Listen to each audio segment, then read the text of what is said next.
হাত চালাও দিদা। এই পুতুলগুলো দুপুরের মধ্যে না বানানো হলে রোদে কি করে শুকাবে? দুপুরের মধ্যে না শুকালেই বা আমি কালকে হাটে বিক্রি করতে যাব কি করে? ওরে ছুঁড়ি, আমার কি আর বয়স উঠছে রে? সেই সকাল থেকে মাটি তৈরি করে যাচ্ছি। এই দেখ, 3 তাল মাটি তৈরি করেছি। তুই যদি না কাজে হাত লাগাস, আমি কি করে কাজ করব বল দেখি। জানোই তো, রাজ্যের কাজ সামলাতে হয়। রান্না বান্না না করলে খাবেটা কি শুনি? ঘরে তো সব জোগাড় যন্ত্র থাকে না, এদিক ওদিক করে জোগাড় করে তবে তো খেতে হয় নাকি? তাই তো সব কিছু গুছিয়ে গাছিয়ে আসতে একটু দেরি হলো। নাও নাও, আমাকে মাটি কটা দাও, আমি চাকায় ঘুরিয়ে কয়েকটা পুতুল বানিয়ে রাখি। এই মাটিগুলো পুতুলের জন্যই তৈরি করেছি। এগুলো দিয়ে পুতুল বানা। আর বাকি আরো মাটি তৈরি করে দিচ্ছি, ওগুলো দিয়ে হাঁড়ি কলসি বানাবি। দেখো তো কেমন হচ্ছে পুতুলগুলো। বড় বানিয়েছি, জোকার বানিয়েছি। দেখো দেখো, এবার রোদে দিয়ে শুকিয়ে গেলেই রং করব। বাহ বাহ, বেশ সুন্দর হয়েছে তো। এজন্য বলি, তোর হাতে চাকা যেন কথা বলে। ঠিক বাবার মতো পুতুল বানানোর গুণটা পেয়েছিস তুই। এতক্ষণ তো গালমন্দ করছিলে। দাও দাও, আরো মাটি দাও, আরো কয়েকটা পুতুল বানাই।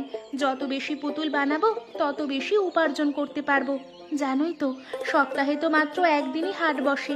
এই সুযোগ কাজে না লাগালে কিন্তু আর সময় ফিরে আসবে না, বুঝলে বুড়ি? বেশি কথা না বলে তাড়াতাড়ি পুতুলগুলো বানানো শুরু কর। সবগুলো একই রকম বানাচ্ছিস কেন?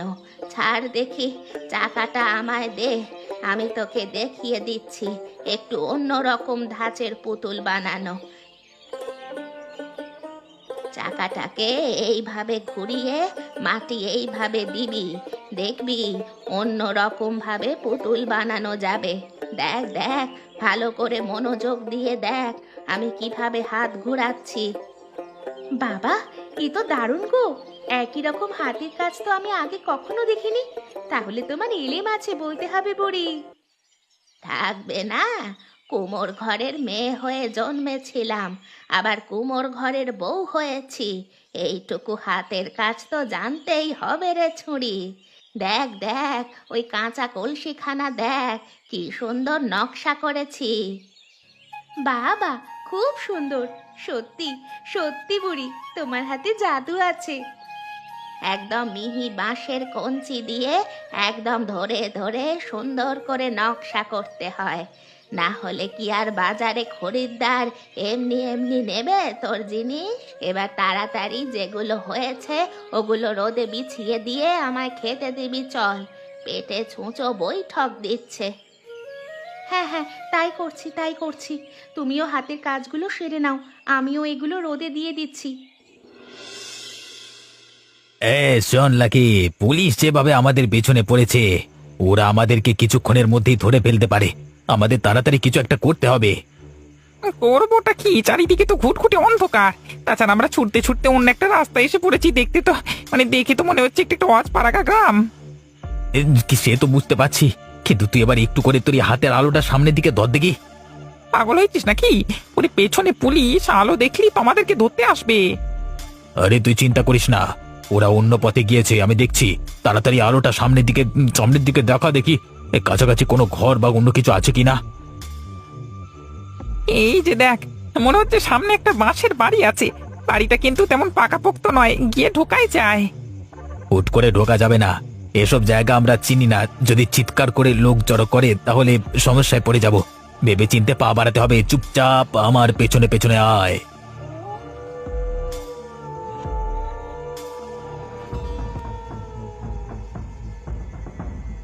ঘরের ভেতরে আরেকটা ঘর আছে, ওখানেই মনে হয় বাড়ির মানুষজন শুয়ে আছে।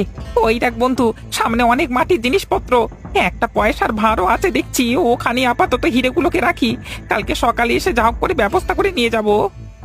সে তো ঠিক আছে বন্ধু, এই ভাঁড়ে হিরেগুলো রাখা যাবে, কিন্তু পরে যদি কোনো সমস্যা হয়, যদি আর না পাই, যদি এগুলো অন্য কোথাও চলে যায়, তখন কি করব? তখন তো সর্বনাশ হয়ে যাবে। এইগুলো দুদিন আগে, কিছুতেই যাবে না। দেখতে পাচ্ছিস না, এইগুলো এখনো কাঁচা। কালকে সকালে এসেই আমরা দরকার হলে দাম দিয়ে কিনে নিয়ে যাব। তুই বরং আমাকে একটা মার্কার দে, আমি একটু ছোট্ট দাগ করে দিয়ে যাই, যাতে আমার এটা মানে আমরা চিনতে পারি। ঠিক আছে তাই করি। এছাড়া তো এখন আর কোনো উপায় নেই। এই নে, বাঁশের বেড়ার মধ্য দিয়ে হাত ঢুকিয়ে হিরেগুলো রেখে দে ভাঁড়ের মধ্যে।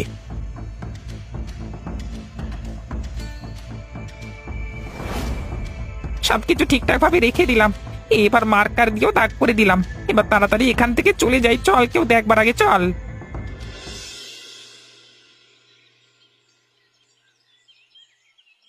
তুই আছিস বলেই এই অচেনা জায়গায় এত সাহস পাই। আমি কি আর আজ থেকে আপনার কাছে আছি বাবু? সেই 10 বছর আগে আপনি আমাদের গ্রামে এসেছিলেন বদলি হয়ে, তবে থেকেই তো আপনার কাছে আছি। আপনার কাছে থেকে অত কিছু শিখেছি, কত গুন্ডা বদমাইশদের দেখেছি আপনার বুদ্ধিতে, তাদেরকে একদম কুপকাত করে দিয়েছেন আপনি। আমি শখের গোয়েন্দাগিরিটুকু করি তো বেঁচে আছি রে।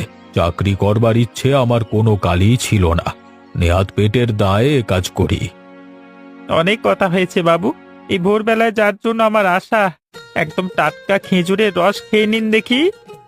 সে কি রে, একদম সকাল সকাল এই টাটকা খেজুরের রস কোথায় পেলি? সে নিয়ে আপনাকে ভাবতে হবে না, আমাদের গ্রামে কি কম খেজুর গাছ আছে নাকি? সেখানে হাঁড়ি বসিয়েছিল দেখেছিলাম, বলে রেখেছিলাম আপনার জন্য নেব। ভোরবেলায় আমাদের বাড়িতে দিয়ে গেছে, আমিও সব বাদ দিয়ে দেরি না করে আপনার কাছে নিয়ে চলে আসলুম। তাড়াতাড়ি খেয়ে বলুন দেখি।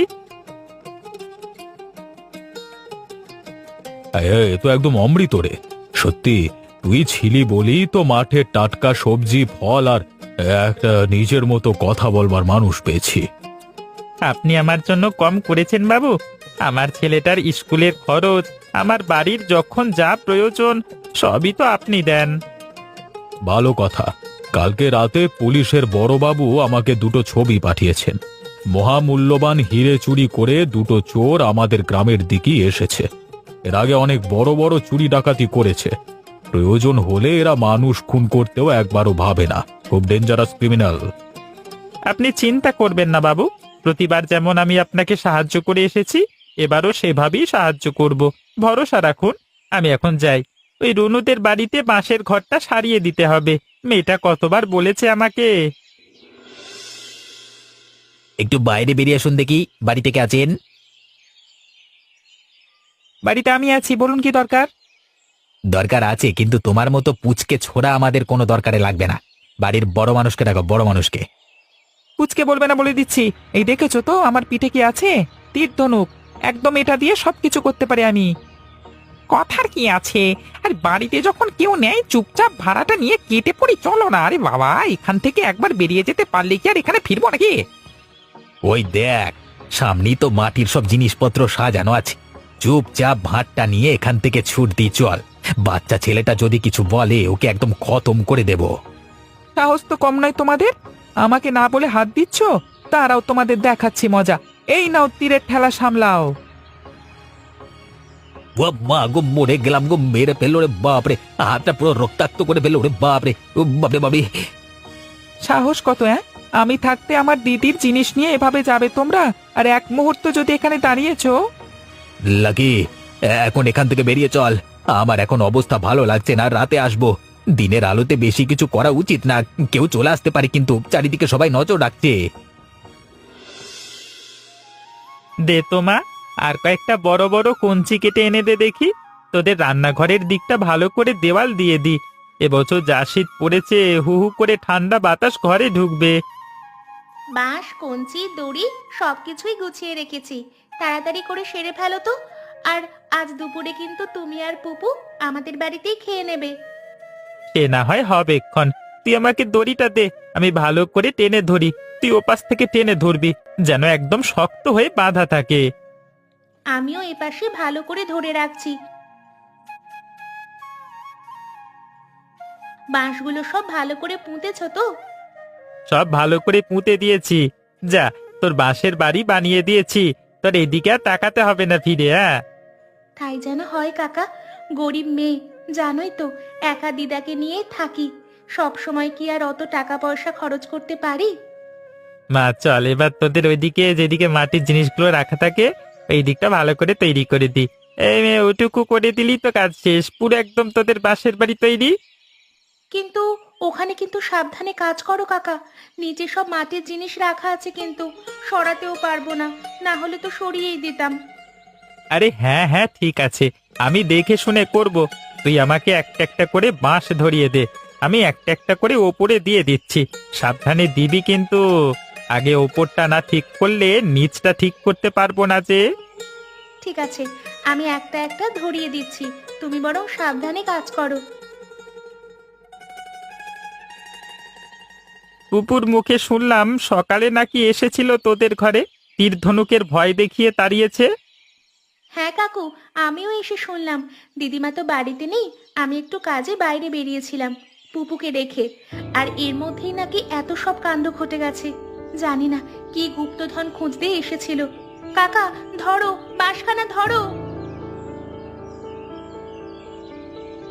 সাবধানে মা, সাবধানে দেখে কাজ কর। এই, পড়ে গেল পড়ে গেল।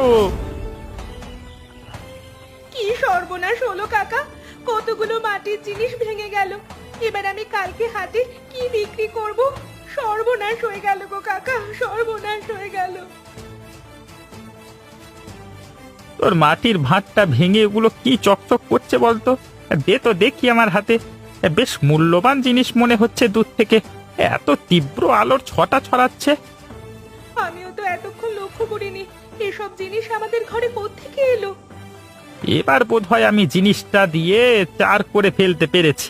এতদিন বাবুর পেছন পেছন ঘুরেছি, এইটুকু গোয়েন্দা বুদ্ধি আমারও হয়েছে। আমি তো তোমার কথার মাথা মুন্ডু কিছুই বুঝছি না কাকা। বুঝতে হবে না বেশি কিছু তোকে, সাবধানে থাকিস মা, তোদের উপর আবার হামলা হতে পারে। আর খুব সাবধানে আজকে রাতটা থাকিস। হ্যাঁ, আমি আর পুপু থাকবো তোদের সঙ্গে। তাড়াতাড়ি গিয়ে দুলাল বাবুকে খবর দিয়ে আসি, বুঝলি? এগুলো সব হিরে, শুধু জেনে রাখ এটুকু। এভাবে বসে বসে কি আমরা এখানে গ্রাম পাহারা দেব নাকি লাকি? চিন্তা করো না, আমি সব খবরই নিয়ে এসেছি, আরেকটা বুদ্ধি পেয়েছি। কিসের বুদ্ধি? তা কি খবর নিয়ে এসেছিস? এনেছি। ও বাড়িতে একটা বয়স্ক বুড়ি আর তার নাতনি থাকে, বুঝলে, খুবই অসহায়। কালকে সন্ধ্যেবেলায় ওরা হাটে সব জিনিসপত্র বিক্রি করতে যাবে, তার আগেই আমাদের ঘরটা সারিয়ে ফেলতে হবে। আজকে সকালে যা সব ঘটনা ঘটলো, মনে হয় বাচ্চা ছেলেটা ওদেরকে সব বলে দিয়েছে। এবার তোরা আরো সতর্ক হয়ে যাবে। আমি বুঝে শুনে একটা বুদ্ধি করেছি, শোনো তাহলে। একটা উড়ো চিঠি দিয়ে দাও যে আজকে রাতেই আমরা ওদের বাড়িতে হানা দেব। আশা করি ওরা এখনো জানে না আমরা কেন ওদের বাড়িতে আক্রমণ করছি। তাহলে পুলিশ এতক্ষণে গোটা গ্রাম ঘিরে ফেলতো। অসহায় বুড়ি আরো নাতনি এমনিতেই ভয়ে ঘর ছেড়ে পালাবে। আর যদি ওই বাচ্চা বেশি বাড়াবাড়ি করে, রাত জাগে এবং ভোরবেলা জাগতে পারবে না। সেই সুযোগই আমরা ওদের চুপ করে ভাঁড় নিয়ে একদম গ্রাম শহর ছাড়িয়ে চলে যাব। চিঠিটা স্পষ্ট করে লিখে দেবে, পুলিশ খবর দিলে কিন্তু বিপদ আছে। কথাটা কিন্তু খারাপ বলিসনি। সোজা আঙুলে ঘি না উঠলে তো আঙুল বাঁকাতেই হবে। তাড়াতাড়ি একটা কাগজ কলম দে তো আমাকে, এক্ষুনি লিখে দিচ্ছি। এবার আস্তে করে সন্ধেবেলায় গিয়ে ওদের ঘরে এই চিঠিটা ছুঁড়ে মেরে আসবো, কি বলো? একদম। তারপর বাকি অবস্থা আমরা বুঝে নেব। হয় কালকে ভোর রাতে ওরা থাকবে, না হয় আমরা থাকব।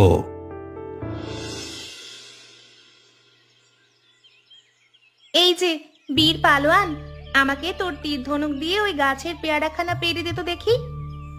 পারবো না মানে? এই তো দেখো, এই মাত্র তোমায় পেরে দিচ্ছি। বাহ, বেশ দক্ষ হয়ে উঠছিস তো। না না, মানতেই হবে, তোর এলেম আছে। দাঁড়া দিদি, তোকে ওই গাছ থেকে গোটা করে তেঁতুলও পেরে দিচ্ছি। এই গাছের তেঁতুল কিন্তু মিষ্টি, খেতে খুব ভালো লাগবে।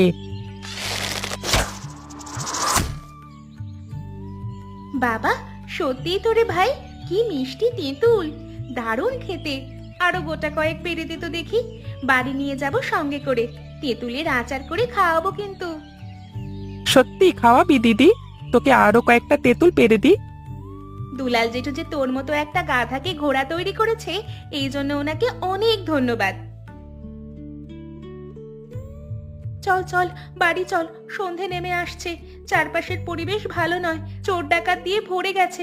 তাড়াতাড়ি বাড়ি চল, দিদিমা একা আছে বাড়িতে, তোকেও তো বাড়িতে ফিরতে হবে নাকি? চল, আমারও খিদে পেয়ে গেছে খুব। এসব কি হয়ে যাচ্ছে বলুন তো? দুলাল বাবু, আমরা কার কি পাকা ধানে মই দিয়েছি? আমাদের পেছনে আবার কে হাত পা ধুয়ে পড়লো বলুন তো? আরে মাসি, তুমি এত চিন্তা করো না। আরে আমরা তো আছি নাকি? আর বাচ্চা দুটো কোথায় দেখতে পাচ্ছি না তো। না না, ব্যাপারটা এতটা সহজ ভেবো না। ওরা অন্য কিছু ভাবছে। আজকে রাতে কিছুতেই আক্রমণ করবে না, করলে কালকে ভোরেই করবে। আসলে আমাদের মনটাকে বিচলিত করবার চেষ্টা করছে। ভেবেছ হয়তো বুড়ি দিদা রুনুকে সহজেই ভয় দেখিয়ে হিরে হাতিয়ে পালাবে। এতক্ষণে হিরে তো চুপ কর, আর একটা কথাও না হারান। দেওয়ালেরও কান থাকে। আমার কিন্তু খুব ভয় করছে বাবা। চিন্তা করবেন না মাসিমা, আপনাদের আমি কিছু হতে দেব না। পুলিশ ফোর্স সব জায়গায় বলাই আছে, একটাবার ওদেরকে আসতে দিন। তাদেরকে এমন গাছে বেঁধে পেটাবো না, জন্মে চুরি করবার স্বাদ ভুলে যাবে। যা যা বলেছি সব জিনিসপত্র জোগাড় করে রেখো, কিন্তু মন বলছে কালকে হাটে যাওয়ার আগেই ওরা তোমাদের বাড়িতে আসবে। ততক্ষণ পর্যন্ত আমাদের খুব সজাগ থাকতে হবে। আমি সব ব্যবস্থা করে রেখে দেব বাবু, আপনি শুধু আমাদের সঙ্গে থাকবেন। বজ্জাতগুলোকে এবারে এমন শাস্তি দেব না। আমি তাহলে বাড়িতে যাচ্ছি, কিছু দরকারি কাজ সেরেই ঘুরে আসব। বাচ্চা দুটোকে তাড়াতাড়ি বাড়িতে এনে রাখো, সব ব্যবস্থা করে রেখো, কেমন? আমিও যাই, ছেলে মেয়ে দুটো কোথায় গেল দেখি। আমি সারাদিন টোটো করে ঘুরে বেড়াচ্ছে, যেখানে সেখানেই ঘুরছি। কখন যে কি বিপদ আসে বলা যায় না। সবাই তাড়াতাড়ি ফিরে এসো, আমি কিন্তু এখানে একা রইলাম। আমি খুব তাড়াতাড়ি ফিরে আসবো।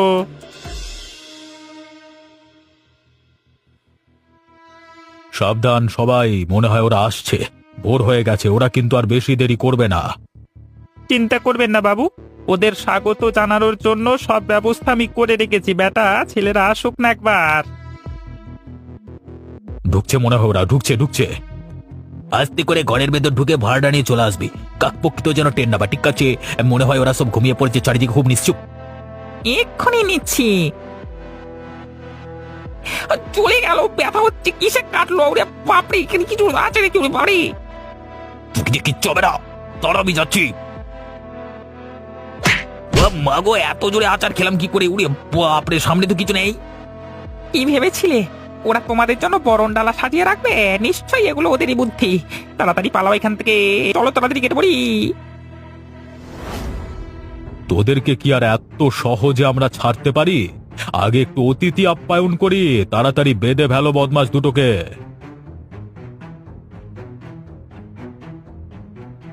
ফেঁসে গেলাম লালা। এ তো সেই গোয়েন্দা অফিসার, মনে আছে এনাকে? মনে পড়েছে তাহলে? এবার ভালোই ভালোই সবকিছু স্বীকার করো দেখি। তোমাদের হিরে এখানে নেই, তা অনেক আগেই আমি পুলিশের কাছে দিয়ে এসেছি। ওই ভাঁড়ে কিছুই নেই। যে ভাঁড়ে তোমরা হাত দিয়েছিলে ওখানে কাঁকড়া রাখা ছিল, ওটাই কামড়েছে তোমাদের। আমরা কিছু জানি না, আমরা কোনো হিরে আনতে আসিনি। বলবে না তাই না? দেবো নাকি সেদিনের মতো হাতে একটা তীর বাঁধিয়ে? হ্যাঁ ভাই, এমনিতে তো ধরা পড়ে গেছি, সেই জেলের ভাতই খেতে হবে। তার থেকে বললে যদি একটু শাস্তি কম হয়, বলি দে। আমি সব স্বীকার করে নিচ্ছি। আমরা দুজন মিলে হিরে চুরি করে ওই ভাঁড়ে লুকিয়ে রেখেছিলাম, তাই বারবার হিরের খোঁজে এখানে আসতাম। সাক্ষ্য প্রমাণও সব জোগাড় হয়ে গেল। এবার দুটোকে পুলিশের কাছে দিয়ে আসি। আপনার এখন বিপদ মুক্ত। আর পুপু, তোমার জন্য একটা পুরস্কার আছে। ঠাকুমা, তোমার যে এত উপকার করলাম, তা এবছর শীতের নতুন পিঠে খাওয়াবে তো আমাকে?